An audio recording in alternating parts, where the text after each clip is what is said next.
when we decide to move to Canada, if we don't have strong ties with any city, then it's very difficult to choose one.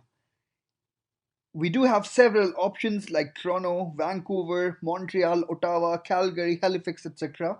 But this video is a comparison between the two most famous Canadian cities, Toronto and Vancouver.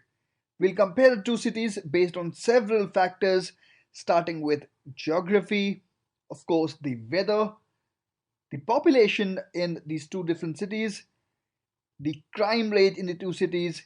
We'll also talk about the cost of living, which is a very important factor, of course. Then the different job sectors. We'll also talk about the local transports and we will talk about the different time zone.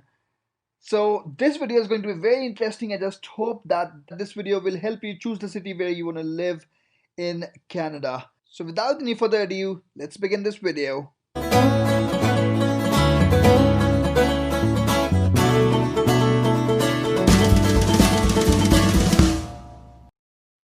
Okay, so let's talk about the geography. It's very important to know the place where you're going to live.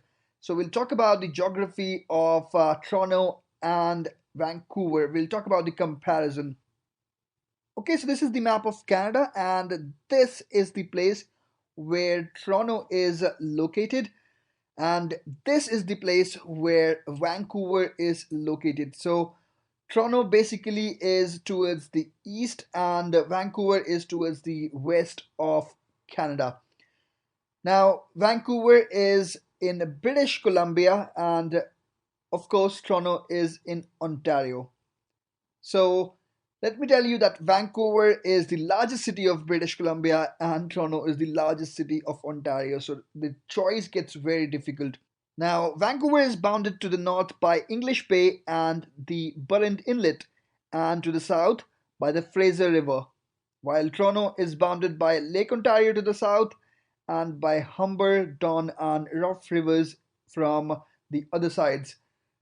Please don't get mistaken by the term lake. Lake Ontario is like really huge. Now, Vancouver has got mountains there as well, so the land is flat and hilly, while Toronto's land is mostly flat. Now, both of the cities have got beaches, while Vancouver has got beaches for the Burrend Inlet. Toronto has got beach for Lake Ontario.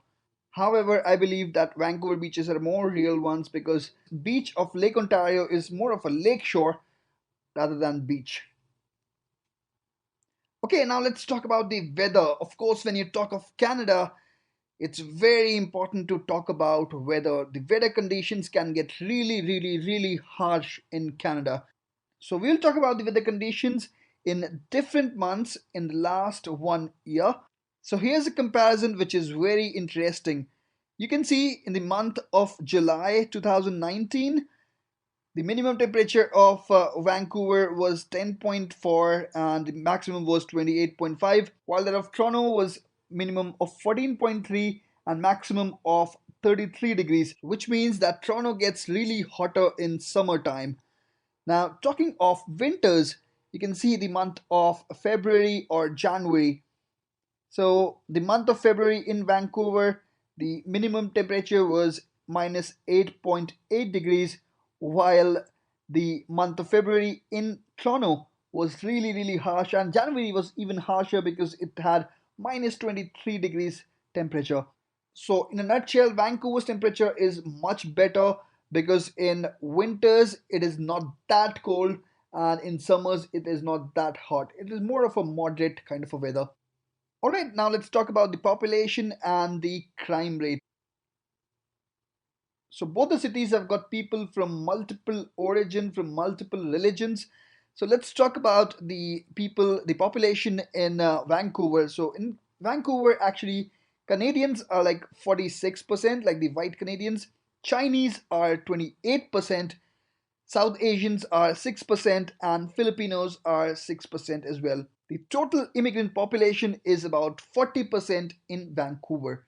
While in Toronto, the white Canadian population is about 50%, South Asian is about 12%, Chinese is about 11%, and Filipino is 5%. And the number of immigrants in Toronto are much higher, they're 46%. Now, let me tell you that these are the statistics From 2016 census, these statistics have changed a bit. Recently, I read a couple of articles where it was told that the number of immigrants in Toronto have crossed more than 50%. So more than 50% of population of Toronto is actually the immigrant population. Here, by South Asian, I mean Indian, Pakistani, Sri Lankan, Bangladeshi people, primarily Punjabis.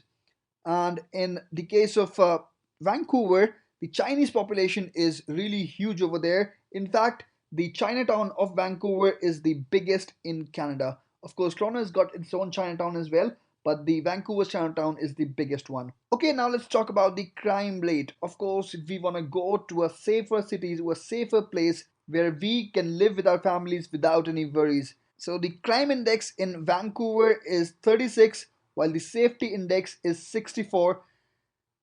Toronto is very similar. The crime index is 37, while the safety index is 63. Okay, with these statistics, I know it would be very difficult for you to judge these two cities.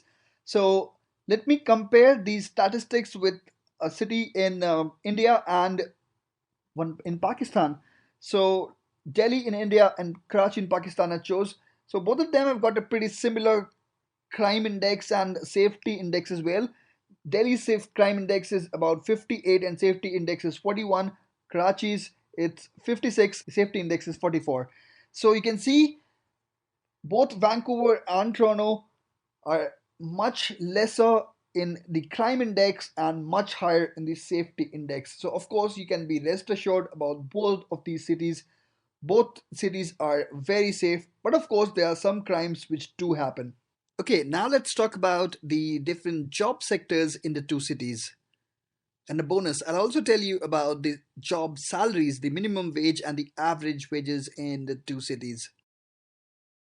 Okay, Vancouver has got many jobs in technology, financial services, meaning insurance, banking, accounting, manufacturing sector, in the retail trade sector, construction, educational services, information culture and recreation, in film, in tourism, and in agriculture and fishing. However, in Toronto, it's very similar, but still it's a bit different. Obviously, technology jobs are the highest in Toronto, in Canada, then financial services again in Toronto, then fashion apparel jobs, then life sciences, design, music and film, aerospace is very prominent here, then food, beverage, and tourism and events. So these are all the primary job sectors in the two cities. Now the minimum wage is also very similar. The minimum wage of British Columbia is 13.85 and that of Ontario is 14. Okay, now when we've talked about the minimum wage, it would be very interesting to talk about the average salaries as well. So here's a chart. It is from salaryexplorer.com. It clearly says that Toronto is a winner over here because the minimum salaries are a bit on the higher side in Toronto. Now you can see the minimum salary in Toronto is 925 Canadian dollars. In Vancouver, it's 886. The median salary, however, is 6,559 Canadian dollars, and in Vancouver, it's 6,483.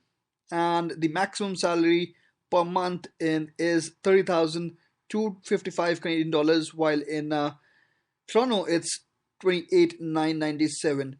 So they're very similar, but still, Toronto is a bit on the higher side. I'm really curious who gets that salary, 30,000 per month. Wow, what a salary. Okay, now let's talk about the cost of living in the two cities. I'm sure many people will be interested to know which city is cheaper.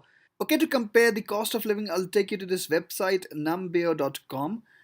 I just hope that they pronounce it only this way. So you can visit this website and compare the cost of living of any two cities. Over here, you'll find the differences.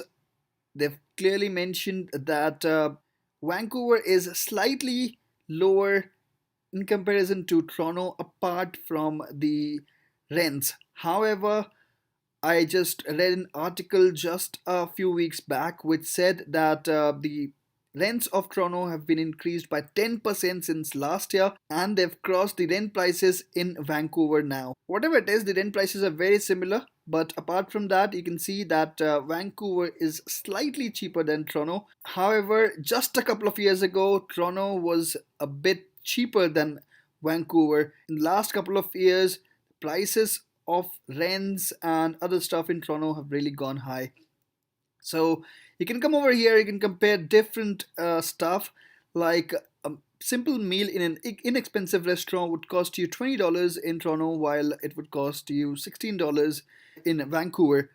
A Mac meal in McDonald's would cost you $11 in Toronto, while it will cost you $10 in Vancouver. So it does differ. However, the water prices would be same in both these cities. Apart from that, the transportation you can see is also expensive in Toronto. It's 3.25 there, and it's 2.95 in Vancouver. The monthly pass is 147 in Toronto, while in Vancouver it's 95. So there's a huge difference over here. You can see 35% difference in monthly pass. So what happens in monthly pass actually is that you can get a pass for 1 month and travel unlimited. So apart from that, you can see the utilities also are more expensive, much more expensive in Toronto than in Vancouver. There's a difference of 42%. Apart from that, you can see the apartment rents. Obviously, this constitutes of the major part of our expenses. So it's very important. One bedroom in city center would cost you something like 2,100 in Toronto, while in Vancouver it would cost you something like 2,000. If you go outside of downtown or the city center, then you'll get something in around 1,700, while in Vancouver you'll get it in 1,600. So again, there's a difference of around $100. So all of this will actually count up to $300-400 difference in Vancouver versus Toronto. Toronto is definitely more expensive than Vancouver these days. Right, now let's talk about the public transport in the two cities. Now, both the cities are great in terms of public transport. Now, they've got trains to travel to Vancouver and Toronto from other cities, and from the Vancouver and Toronto airport to the downtown of the cities. They've got buses.